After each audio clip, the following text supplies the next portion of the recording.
Fala, tudo bem? Rui aqui. Vamos continuar o nosso estudo de história antiga. A gente parou na Batalha de Maratona, né, em 490 a.C., mais ou menos, e os persas foram embora, né, desistiram, e eles vão ter muita dificuldade em retornar. Eles vão demorar 10 anos para fazer o próximo ataque, né? Tanto que o Dario vai morrer e vai assumir o filho dele. Então, só em 480 que vai ter a segunda invasão das Termópilas, da Batalha de Salamina. Então, por enquanto, a gente está vendo ali o meio termo entre essas invasões, né? Então, depois que Milcíades ganha a batalha de Maratona, ele pede aos atenienses uma frota de 70 navios para atacar a cidade de Paros. Eles queriam exigir 100 talentos em retribuição por eles terem apoiado os persas, né? Então, vocês apoiaram os persas, a gente não gosta dos persas, e agora que a gente ganhou deles, a gente quer exigir um dinheiro ali de vocês.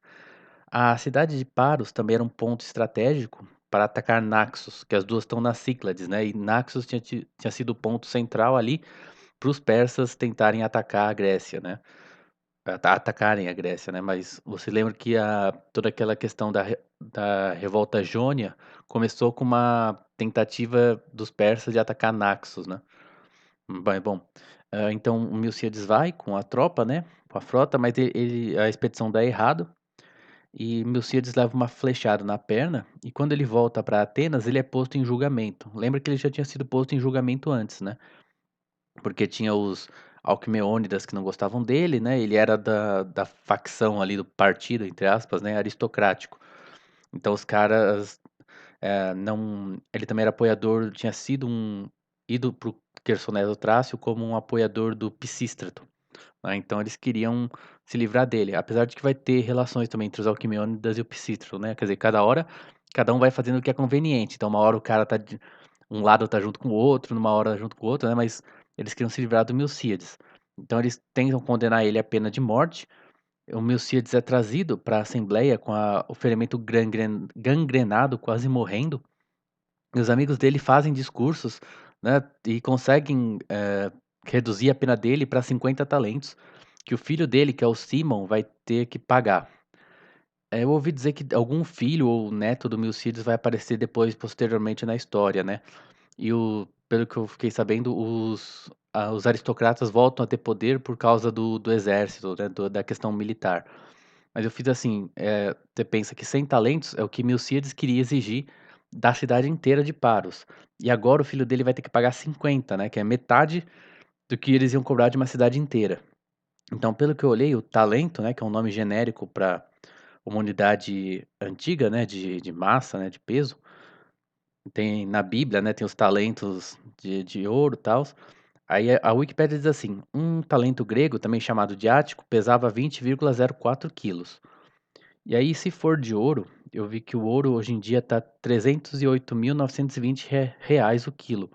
Então, fazendo a conta aqui, 50 talentos de ouro daria 309 milhões e meio de reais. Então, é uma bela grana. Mas, então tem essa questão da expedição pariana, né, expedição a Paros, em que Milcíades, por consequência dela, Milcíades morre. E o que acontece, então, que vai ser importante nesse meio período, é a guerra entre Atenas e Egina, né? Se você olhar, Atenas é uma cidade litorânea, ela tem um litoral ao sul dela que dá para o Golfo Sarrônico.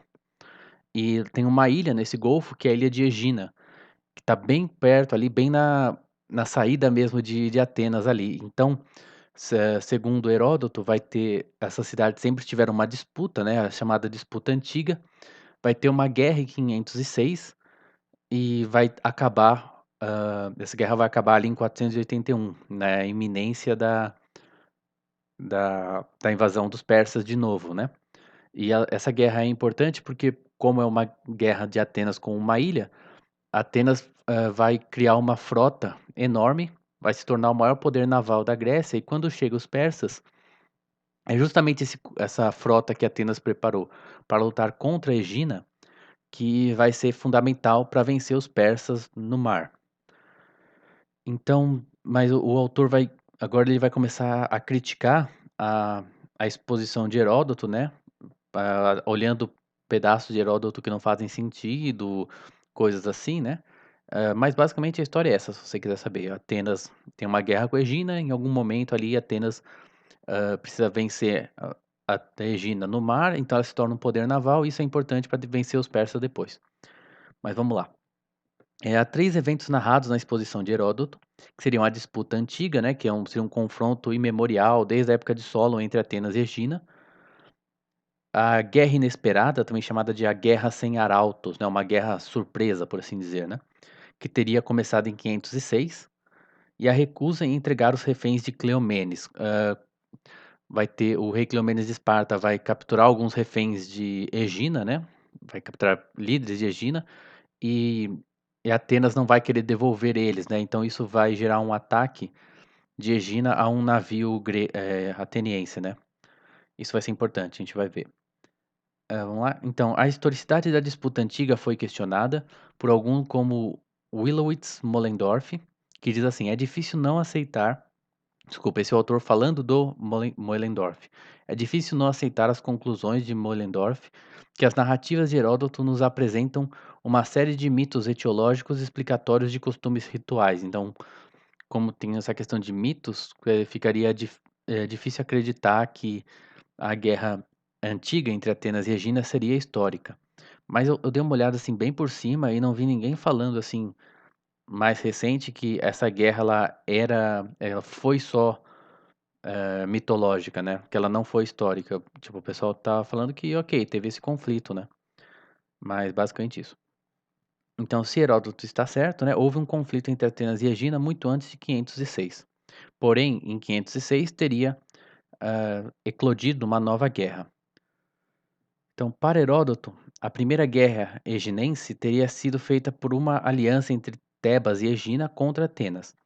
Em resposta ao pedido de Tebas, os eginenses enviaram as estátuas dos Escides, que são os heróis guardiões da cidade. Então, tipo, eles pegam a estátua dos deuses dele, né? Os eginenses fazem isso, pegam os deuses deles e enviam para Tebas para, tipo, ajudar eles na guerra. Os tebanos responderam que esperavam uma ajuda mais material. E segundo Heródoto, os eginenses atacaram alguns demes da costa ática. Os atenienses estavam se preparando para o contra-ataque quando receberam a notícia de que Cleomenes juntara todos os seus aliados para apoiar Hípias. Então Atenas está numa situação difícil ali, né? Aí a narrativa de Heródoto se quebra nesse ponto e não ouvimos nada desses dois estados, até que no livro 6 vemos Atenas enviando uma embaixada a Esparta para pedir punição de Egina por ter dado terra e água a Dario em 491. Porque dar terra e água era essa questão de você reconhecer a Pérsia como seu chefe, né, seu líder. Depois vai ter a morte do rei Cleomenes, né? E os espartanos enviam Leotíquides a Atenas para exigir a restauração dos reféns eginenses que foram depositados lá por seu colega rei. Atenas se recusa a devolvê-los, o que levou a uma captura pelos eginenses de um navio sagrado que estava no Cabo Súnio, com muitos cidadãos atenienses importantes. Os atenienses retaliaram e a guerra só acabou em 481 por intermédio do Congresso dos Gregos. Quando chega em 481, os persas estão voltando, então os gregos juntam todo mundo para falar: "Ó, galera, vamos resolver todos os problemas que tem entre a gente aqui para todo mundo ficar junto contra os persas, que o negócio vai ser louco agora". Então, basicamente, tem esse conflito pela narração de Heródoto, parece que é um conflito constante entre 506 até 481, com uma quebra da narrativa ali em que a gente não sabe o que aconteceu durante uma boa parte.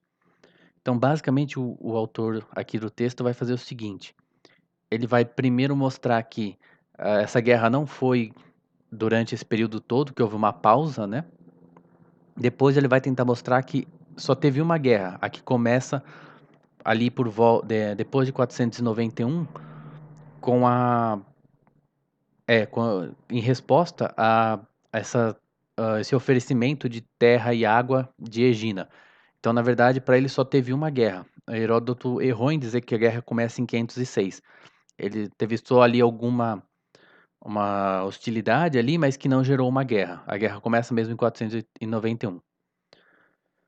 Então, ele começa assim, né? Dizer que essa primeira guerra teria começado depois da morte de Cleomenes, tipo, seria acusar Heródoto de um erro gravíssimo, sendo que, portanto, devemos exigir bons argumentos.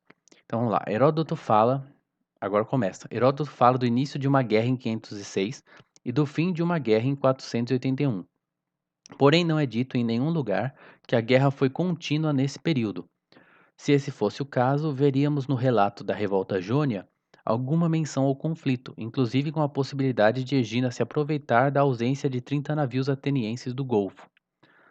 Então, quer dizer, a guerra começa em 406, vai até 506 a 481. E ali por volta de 500 tem a revolta jônia, né? Se eu não estou enganado. Então, e Atenas ajuda os jônios, né?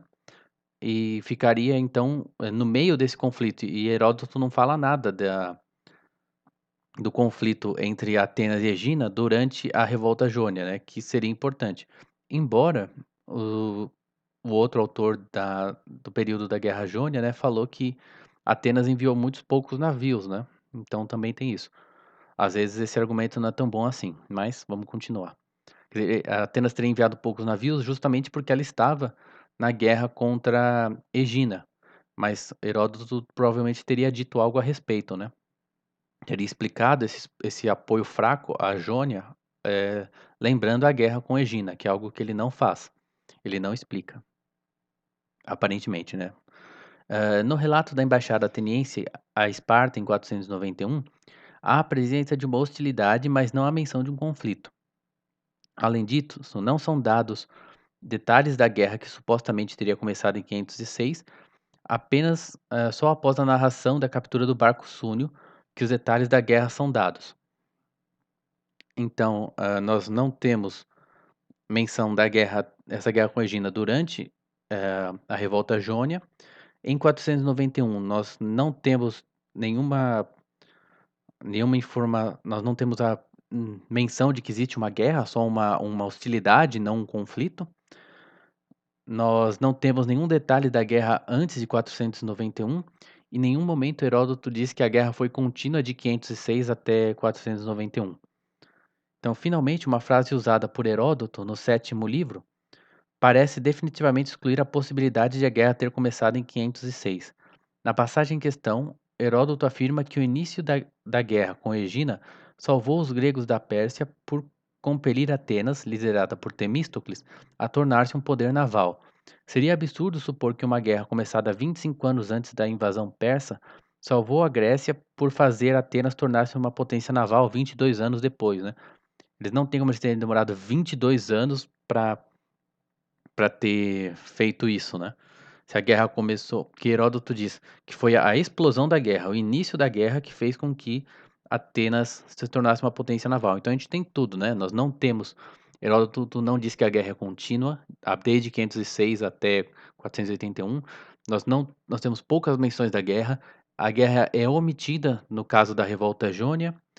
Heródoto diz que foi o começo da guerra, então teria que ser que fez essa Atenas se tornar uma potência naval, então isso teria que ser bem depois de 506. Em 491, nós temos uma embaixada de Atenas a Egina falando a Esparta, falando sobre Egina e não há menção de conflito, então é um argumento, são bons argumentos. Então podemos, em princípio a gente concluiria a partir disso que a guerra não foi contínua de 506 a 481.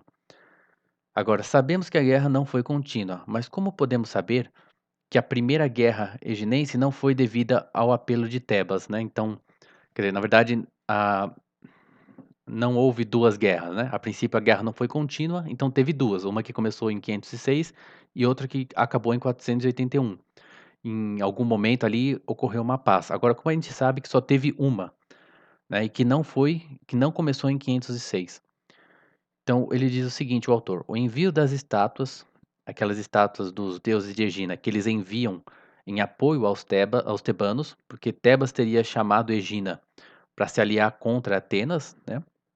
Então, ela seria uma maneira diplomática de dar apoio a Tebas. Então, eles pedem sua ajuda, você não quer ajudar os caras, aí você manda a estátua dos deuses, fala assim: olha, tá aqui, ó, os deuses vão ajudar você, né? Tipo, para não ficar muito feio assim, né? Tipo. Mas então ele diz: o envio das estátuas seria uma maneira diplomática de dar apoio a Tebas. O erro de Heródoto seria conectar o começo da guerra ao retorno das imagens. Então isso é algo que acho que tem que olhar na narração de Heródoto, né, e ver se tipo não fica tão claro se Egina Tipo, tem coisa que às vezes não tá tão claro, né, mas então as imagens teriam retornado, mas Egina não teria feito nada, porque ela realmente não queria, ela deu essa desculpa de mandar os deuses e beleza, e não fez nada, mesmo os caras sendo retornados os deuses para eles. E aí é o seguinte, o Heródoto chama essa guerra, né, entre a guerra que começa em 506 de a Guerra Sem Arautos, né, ou em inglês eles chamam de Unheralded War, né, então seria uma guerra, inesperada, uma guerra sem arautos, sem aviso, né. Por quê? Você enviava arautos para declarar formalmente a guerra. Então, a narração de Heródoto é que os tebanos pedem ajuda de Egina, né, tem essa questão dos deuses e tal, e quando os deuses retornam para Egina, ela começa a fazer saques na Ática. Então ele fala assim: "E, porém, não devemos acreditar que os atenienses seriam levados a sério em acusar os eginenses de saquear seu território sem enviar um arauto antes". Então, assim, ele dá a entender o seguinte, o autor, que se você vai fazer uma guerra, você teria que declarar mandando arautos, mas esses algumas excursões, saques, né, alguns ataques desse tipo não, tipo, você fazia isso mas ninguém era obrigado a mandar arautos, né. Então não teria para que chamar essa guerra de uma guerra sem arautos. Que assim, pensando eu aqui, provavelmente isso era uma propaganda, assim, dos atenienses, né, tipo: "Olha, vocês fizeram uma guerra sem enviar arautos, né, vocês não estão seguindo os costumes, né, vocês não são pessoas confiáveis, né, vocês, né", basicamente isso, vocês não são pessoas confiáveis, né. Mas se o que Egina fez, segundo Heródoto, foi só enviar algumas excursões, algumas escaramuças, uns saques, ninguém ia levar isso a sério, né. Então, ninguém enviava arauto para isso, só para fazer uma guerra mesmo, né. Então seria muito estranho ele chamar esse conflito de uma guerra sem arautos. Contudo, a captura do navio sagrado ateniense deve sim ter sido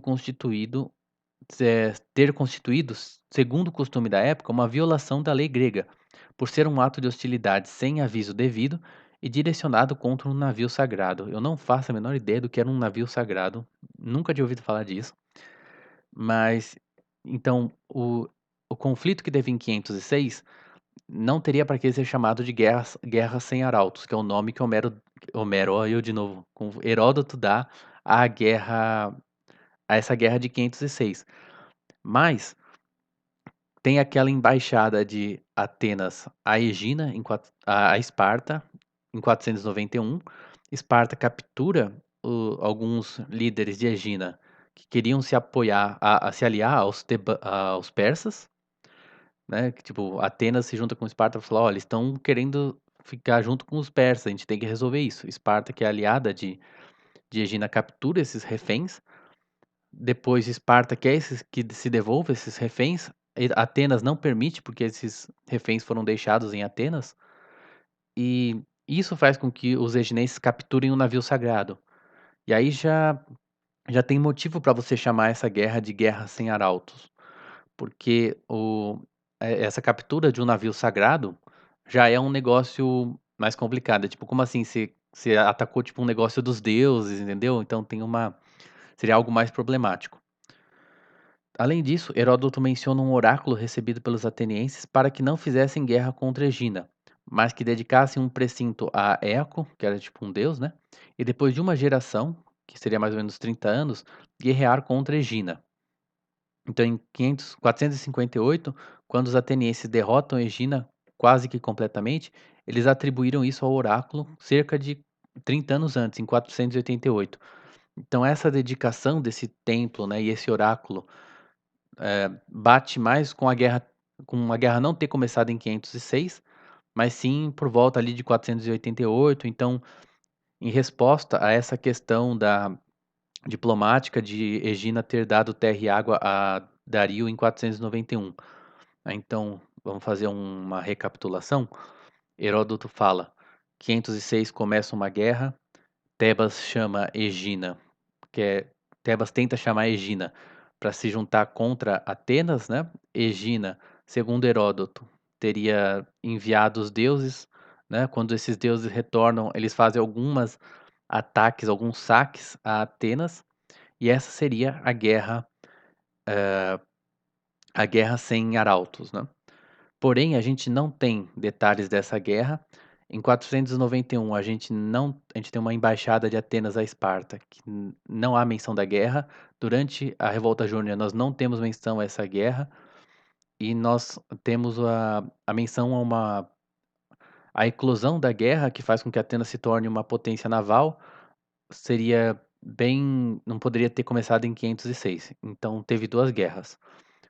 Porém, não tem como a guerra ser chamada de guerra sem arautos, se tudo o que aconteceu foram alguns pequenos ataques de Egina à costa da Ática.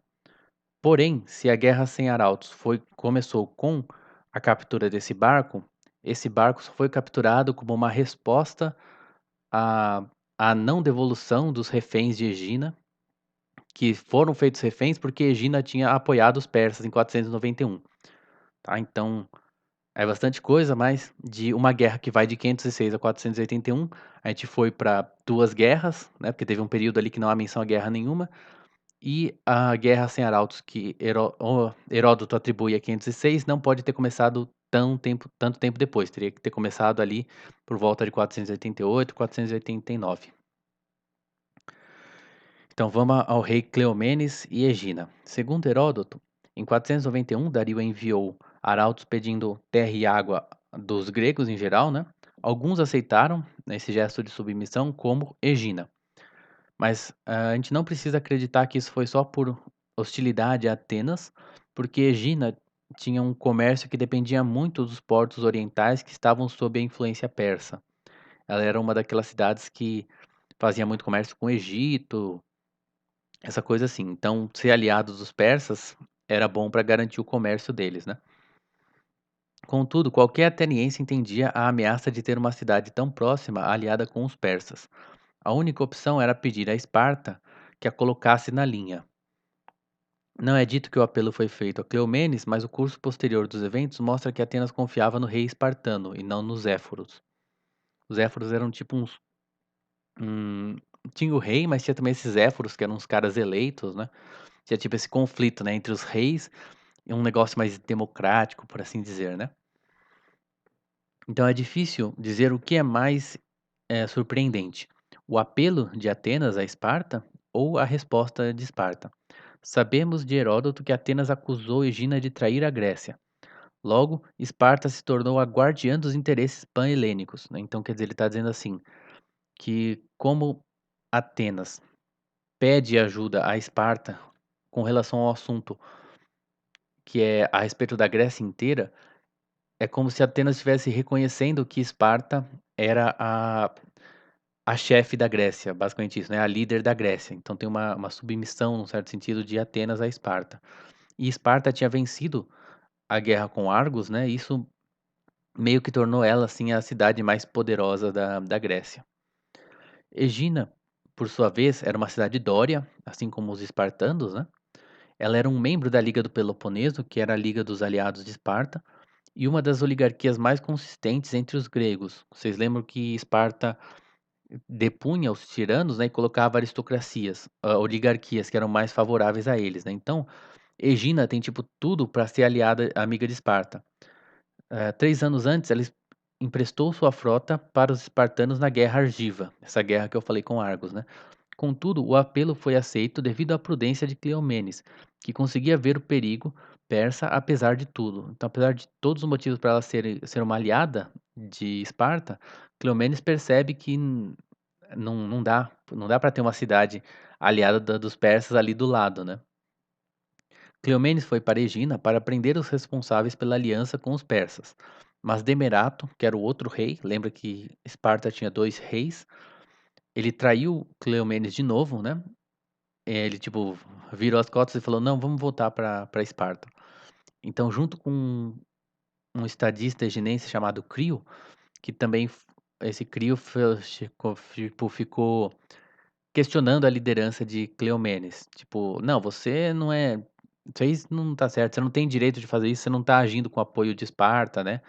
Então isso conseguiu atrapalhar essa missão de Cleomenes, né. Cleomenes viu esse como um momento de se livrar de Demerato, aproveitando-se dos rumores de que esse era ilegítimo por nascimento. Ele entrou em contato com Leotíquides, o próximo na linha do trono após Demerato.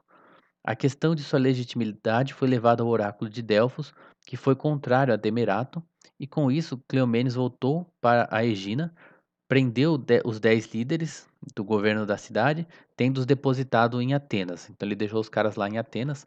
Então é bem interessante que é bem muito conveniente para Cleomenes que o oráculo, justamente naquela hora, decida que Demerato era ilegítimo, né? Mas vamos lá. Demerato, apesar de não ter sido exilado, foi encontrar-se com Dario, que lhe deu terras na Troade. Troade é ali perto do litoral da Turquia, né? Próximo ao o Dardanelos, né? Próximo ali a Galípoli, mas na Turquia mesmo, se eu não estou enganado. E essas terras, ele recebeu essas terras então dos persas, né? Ele fez uma aliança com os persas. Enquanto isso, partido entre aspas, né, do qual Demerato participara, acusaram, acusou Cleomenes de ter adulterado o oráculo. O autor do texto diz que Cleomenes não era um cara escrupuloso, né, quanto aos meios dele, e então pode ser que ele tenha feito isso mesmo, né? Cleomenes achou conveniente ausentar-se de Esparta, então ele passou um tempo fora ali, né? E voltou liderando uma insurreição dos arcadianos, que causou tanto choque em Esparta que ele foi reinstituído como rei, tendo logo depois ficado louco e se suicidado. Então o autor do texto acha estranho Heródoto não mencionar se Cleomenes foi deposto formalmente ou não, e ele também acha que não faz sentido alguém ser capaz de liderar uma insurreição, voltar pro trono e ficar louco logo em seguida, né? Tipo, que parece que se o cara consegue fazer isso, ele tá em plena posse ali das capacidades mentais, né? Especula-se que houve alguma manipulação contra ele e que Heródoto esteja escondendo isso, né? Quando a narrativa às vezes não faz muito sentido, a gente fica pensando no que o Heródoto poderia estar escondendo ali, né? Aí eu coloquei aqui, lembrar que as fontes são os Éforos e os descendentes de Demerato, né? Heródoto tira as fontes a respeito de Esparta dos Éforos e justamente desses descendentes de Demerato que ficaram com as terras que ele conseguiu dos persas, né? E o autor diz assim: embora o caráter violento de Cleomenes pudesse sim ter se transformado em loucura. Então a gente não sabe muito, né? A importância do rei Cleomenes foi enorme. A vitória sobre Argos transformou Esparta no centro militar da Grécia, que permitiu a unidade de comando frente à Pérsia, que seria inclusive impossível se as duas grandes cidades estivessem em disputa pela liderança. Sem que Egina fosse forçada a se aliar com os gregos, e sem que Argos tivesse sido enfraquecida, não seria possível vencer em Salamina, e o Peloponeso teria sido conquistado pela Pérsia. Olha só. Então, falar um pouquinho mais agora de volta à guerra com Egina. Com a morte de Cleomenes, os éforos buscaram desfazer suas ações em Egina. Leotíquides foi oferecido aos eginenses em compensação pelos reféns da cidade. Mas os eginenses perceberam que o rei espartano seria mais útil nas negociações que como refém. Leotíquides vai a Atenas pedir o retorno dos reféns, mas isso lhe é negado, e os eginenses capturam o barco sagrado dos atenienses. Então acho que agora a história está fazendo mais sentido, né? Porque Cleomenes que tinha capturado esses reféns e deixado eles em Atenas. E Leotíquides era um aliado do rei Cleomenes, por isso que eles oferecem, né, como eles não gostavam do Leotíquides, oferecem ele como refém, embora os eginenses não tenham aceitado. Então, em resposta a essa captura do barco ateniense, né, os atenienses tentam conspirar com os defensores da democracia em Egina, né? Atenas era uma cidade democrática, né? Então eles acham esse Nicodromo, que era um eginense que também gostava da ideia de democracia, e eles tentam então apoiar esse cara para esse cara tomar o poder em Egina, né? Criar um regime aliado à democracia ateniense. Mas o autor diz o seguinte, que Egina tinha muitos príncipes e uma imensa população servil, e pouco da classe média, né, classe intermediária que defende a democracia, porque quando a pessoa é muito classe baixa, ela não tem capacidade de se organizar, né, e querer alguma coisa política querer mudanças políticas, o cara só tá tentando sobreviver, né. E quando você tem uma pessoas muito ricas, né, elas querem se juntar e ficar com o poder para elas. Então a democracia vem de uma classe média, em que você tem quando ela é forte, você tem um número, né, então se essas pessoas não querem deixar o poder na aristocracia, mas elas não têm como o poder tá, tipo, nos números, então tá em muita gente, então essas pessoas têm que, tipo, votar e eleger pessoas, ao contrário da aristocracia que consegue juntar ali um grupinho de pessoas e ficar no poder. Então como não tinha essa classe média, eles não conseguem fazer a democracia. Então com 20 navios vindo de Corinto, totalizando 70, os atenienses atacaram Egina, que saiu com uma força equivalente e eles conseguiram a vitória, né, Egina conseguiu a vitória. Temos então uma pausa na narrativa. O autor diz assim: "A tradição ateniense fica sem vitórias para contar", né, então, que muita coisa que a gente tem é a respeito pela tradição ateniense, né, até quando a gente vai pesquisar sobre Egina, a gente fala assim, às vezes os textos falam assim: "Ah, a única coisa que a gente sabe é que ela esteve em guerra com Atenas", porque grande parte dos nossos registros são de Atenas. E o que que Atenas fala de Egina? Que eles estavam em guerra com Egina, então é meio que isso que a gente sabe de Egina. Então podemos entender um pouco da situação por meio de 2 fatos. Primeiro que esse período de Egina é chamado de a talassocracia eginense. Então nesse período ela que é a dona dos mares, porque ela é dita como essa talassocracia. Em segundo lugar, a gente vê que Atenas fez um esforço enorme para construir uma frota e vencer Egina. Então a gente percebe que esse é um momento em que Egina consegue ter uma superioridade naval ali na região, até mesmo sobre Atenas. Aí, é o seguinte, os lucros das minas de Láurio, que aumentaram devido à descoberta que teve naquela época de uma nova jazida muito rica, foram usados por determinação de Temístocles para preparar uma nova frota ateniense. Os autores posteriores diminuem o número de navios para 100, mas Tucídides confirma Heródoto, então podemos ficar com 200 navios, um esforço enorme para Atenas, mas justificável contra a humilhação sofrida contra Egina. Foi contra a Pérsia, contudo, que essa frota foi primeiro usada. Então voltamos ali ao que nós tínhamos dito, né? De que essa guerra com Egina transforma Atenas numa força naval que vai ser importante para a vitória contra os persas. Nós temos então 4 partidos operando em Atenas. Tinha os apoiadores dos tiranos, né, os Alquimeônidas, que eram os pessoal, tipo, a princípio da democracia ali, que em algumas situações esses partidos trabalhavam juntos, né, tanto um quanto o outro tinha alguma ligação com a Pérsia, né. Enquanto isso, a gente tinha de outro lado os aristocratas, que tinham sido o partido de Milcíades, né, e tá surgindo um novo partido que são os radicais de Temístocles, que estavam que estavam aliados junto com os aristocratas em todas as questões de política externa, né.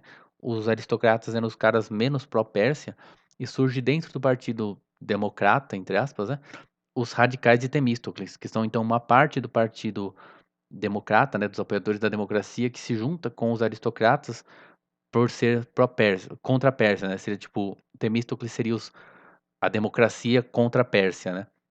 Ao contrário dos Alquimêonidas, que eram também democratas, mas tipo meio pró-Pérsia. Temístocles deve ter ajudado com a diminuição da pena de Milcíades, mas de qualquer forma os Alquimêonidas saíram vencedores. Pouco tempo depois, na primavera de 489, Aristides é eleito para o cargo de arconte, que ainda era um cargo importante. Esse foi um associado de Clístenes, e a julgar por sua oposição a Temístocles ainda era um aliado, né, dos Alquimêonidas. Temístocles não era o tipo de homem que aceitava a derrota. Por meio do ostracismo e da legislação, ele lutou por seu retorno ao Estado. Ele conseguiu a ostracização de Hiparco, que era do partido Pisistratida, em 487, e no ano seguinte de Megacles, a quem o sinal de escudo teria sido enviado, né? Lembra desse? Tem um, os persas mandam um sinal falando para atacar Atenas, né? Que Atenas estava protegida, né? Então seria um sinal para algum aliado dos persas dentro de Atenas aproveitarem o confronto entre Atenas e os persas para atacar Atenas desprotegida, né? Algum traidor que estava agindo junto com os persas. E a, o boca a boca ali, né? A fofoca ali ficou de que eram os Alquimêonidas, eram o Megacles, né. Se você lembrar, ele fala assim, ó: "Foi ostracizado Hiparco e Megacles". Hiparco era o nome do irmão de Hípias, né, que era um dos tiranos de Atenas. Não que fosse o mesmo cara, mas quando você era, tipo, da mesma família ou você era da mesma do mesmo partido, assim, você dava o nome igual, né. E também Megacles foi o nome de vários, acho que do avô de Clístenes, do tipo, do bisavô de Clístenes, né, alguma coisa assim. Então você vê que são os mesmos nomes, porque provavelmente você continua dando os mesmos nomes na família, né. Então você vê que um era aliado realmente dos tiranos, né, e o outro dos Alquimêonidas. Depois disso, então, outros 2 líderes dos Alquimêonidas foram ostracizados, não muito tempo depois. Então Temístocles se livrou dos seus rivais e, pela legislação, garantiu o poder executivo, para a criação do poder de um só homem. Nos anos de 487 e 486, o sorteio foi escolhido como critério para os arcontos, o que indica que esses tinham perdido o poder para os estratégia, que eram os generais, né. Pouco tempo depois aparece a figura do Strategos Autocrator, na qual encontramos Temístocles em 480, né. Strategos Autocrator é tipo o chefe dos estrategos, né, dos generais. Assim que Aristides foi ostracizado em 482, Temístocles opta por transformar Atenas não em uma força terrestre, mas naval. Quando Xerxes decide avançar sobre a Grécia, lá estavam o cargo, o homem e a arma para combatê-lo.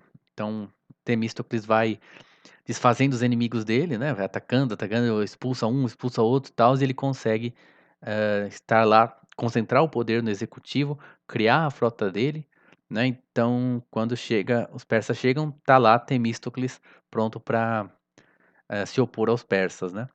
Então é isso, galera, muito obrigado, espero que tenham gostado, por favor curtem, comentem, compartilhem, e é isso aí, até a próxima, muito obrigado.